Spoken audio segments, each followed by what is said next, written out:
Olá! Hoje o nosso bate-papo é sobre um assunto que é muito comum acontecer no período da alfabetização, que é a escrita espelhada. Você sabe o que é a escrita espelhada? Pois bem, papai e mamãe, você lembra quando o seu filho, pega no lápis e pela primeira vez você vê ele fazendo as primeiras letrinhas, posteriormente lendo. Que momento indescritível para nós pais, não é verdade? Para a criança também é muito importante, é um avanço que ela dá no seu desenvolvimento, um avanço que ela dá na sua autonomia como pessoa. Entretanto, esse período de alfabetização é um período que nós precisamos ficar alertas. Nós, famílias, pais, educadores, observando esse desenvolvimento da criança. Quando eu falo de escrita espelhada, nós estamos falando de um processo posterior à linguagem falada. Então, antes mesmo de desenvolver a linguagem escrita, a criança é necessário que ela passe pelo processo da linguagem, o desenvolvimento da linguagem falada, da sua oralidade, que começa bem antes. E é um processo gradual. Então, a criança lá, bem novinha, começa com seus gritos, depois o balbucio, depois as palavras monossilábicas, até formar as frases. Então, vê que todo um processo gradual que a criança tem no seu desenvolvimento. No período das palavras monossilábicas, é quando ela fala, estou dando como exemplo para as nossas famílias, quando ela fala bola, e você, pai, mãe, tia, avó, entende que ela está querendo pegar a bola. A palavrinha só já diz tudo, ela não forma ainda a frase. É o período monossilábico. Posteriormente, ela vai construir as frases. Nós observamos que algumas crianças, às vezes, essa linguagem falada, essa oralidade também é tardia, tem um atraso. Por quê? Muitas das crianças que têm um atraso na fala, muitas devido à falta de estímulo dentro de casa. O que é o estímulo?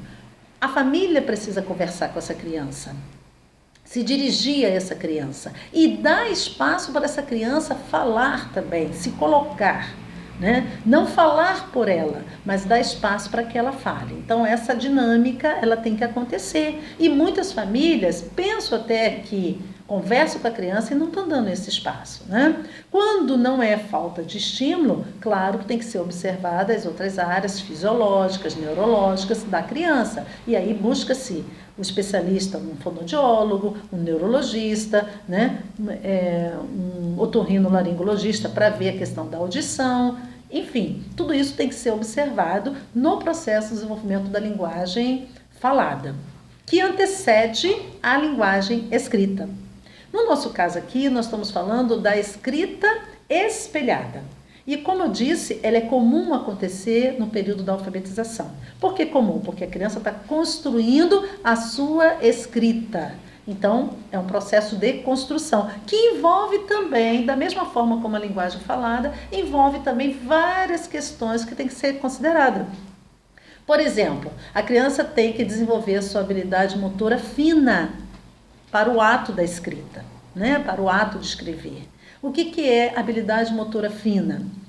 Antes das habilidades motoras finas, a criança primeiro desenvolve a habilidade motora grossa.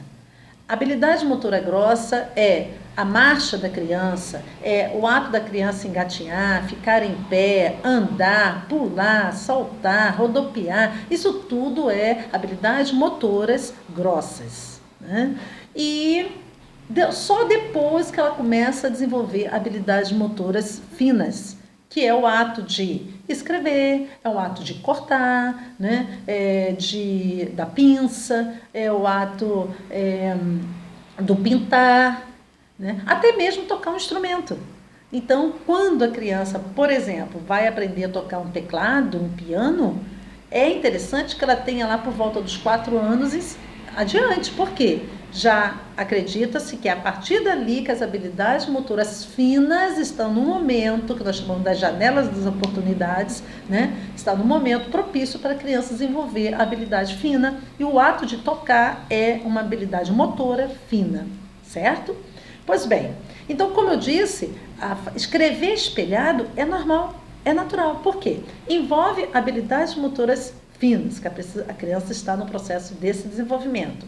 Vai envolver também o que a neurologia infantil fala, né, que é a criança ao chegar aos 7 anos, a alfabetização geralmente se dá nos 6, 7 aninhos, até os 7 aninhos, né? Algumas até antes, né? 5, 6, 7 anos. Esse processo aí, algumas um pouco, cada uma tem um ritmo, algumas um pouco antes, outras um pouco menos. Isso também depende dos estímulos de casa também, né? Do hábito de estudo, uma série de outros fatores. Mas a neurologia infantil, ela diz o seguinte, que a criança, por volta dos seus 7 anos, ela começa a consolidar os conceitos de esquerda e direita.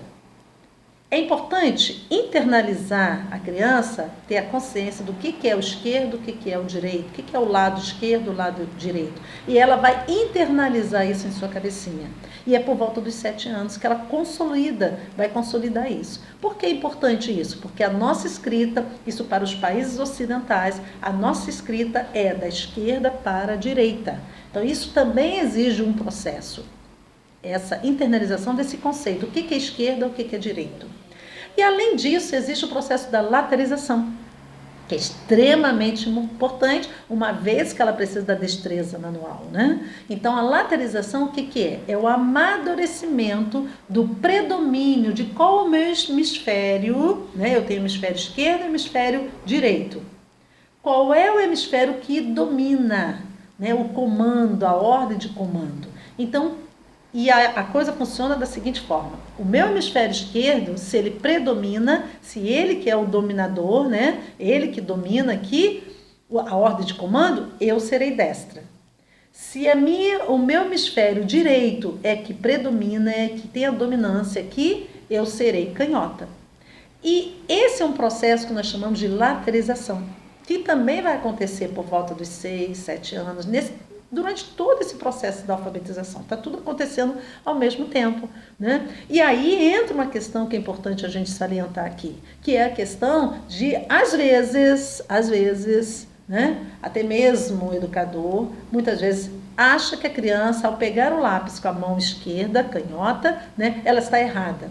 Não existe erro aqui. Existe ainda um processo de laterização, um processo de amadurecimento. Isso vai acontecendo naturalmente, porque é uma questão neurológica, né?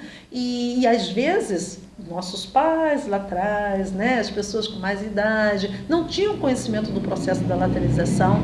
E aí, se o pai é destro e vê o filho pegando um lápis com a esquerda, tira da mãozinha esquerda e coloca da mãozinha direita, mas sem saber que pode existir a lateralização e pode ser que essa criança seja canhota, né? Por isso que nós encontramos muitos adultos que fazem tudo com a esquerda e escrevem com a direita, né? Ou escreve com a esquerda e o restante tudo se faz com o lado destro da pessoa, né? Porque isso aí foi no período da laterização, ela foi forçada a escrever de um lado ou de outro.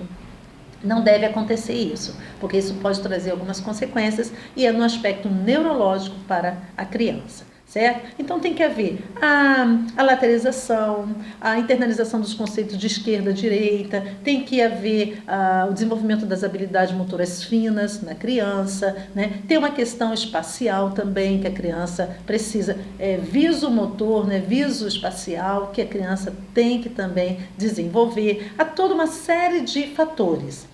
Vamos pensar que, a partir desse processo de desenvolvimento, sendo acompanhada, sendo orientada direitinho, a criança continua com a escrita espelhada. Isso, né, vamos dizer assim, ao final de um ano de alfabetização, ela continua escrevendo de forma espelhada, parte para a segunda série do ensino fundamental, está escrevendo espelhado, aí já é uma outra questão. Tudo indica que essa criança apresenta um distúrbio na área da linguagem, que está no campo das afasias, né, da afasia. Afasias, existem vários tipos de afasia, né? E eu não vou falar hoje, porque isso demanda muito tempo. Mas só para vocês terem uma ideia, São vários tipos de afasias que existem, que vai desde a dislexia, que vai ser um momento que eu vou falar só de dislexia. Nós temos inúmeros dislexos à nossa volta, né? Pessoas que foram detidas no ano escolar, ocorreu a evasão em função da dislexia, enfim, dislexia é um tipo de afasia, ou seja, um distúrbio na área da linguagem. Afasia são todos os tipos de distúrbio na área da linguagem. E essa linguagem pode ser desde a interpretação de uma leitura até uma escrita e tudo mais. Então eu posso ter dislexia, dislalia, disgrafia. A disgrafia já é o caso bem típico de uma criança que mantém essa escrita espelhada lá na frente, né? A disgrafia, que vai ser o quê? Vai ser a dificuldade dela escrever não só letras, como números também, mas ela tem essa dificuldade na escrita, porque ela tem uma disgrafia, ou seja, ela está no campo da afasia, né? E um momento posterior, num outro momento, nós estaremos explicando melhor todas as questões das afasias, porque são situações que trazem dificuldades na aprendizagem da criança, ok? No momento, nós vamos ficar, né, com essa pequena palavra. O nosso desejo é que isso venha esclarecer um pouco mais sobre algumas dificuldades que aparecem no processo da aprendizagem da criança. Eu espero profundamente que isso esteja sendo esclarecedor para vocês. E, no mais, escreva aí, deixa o seu comentário.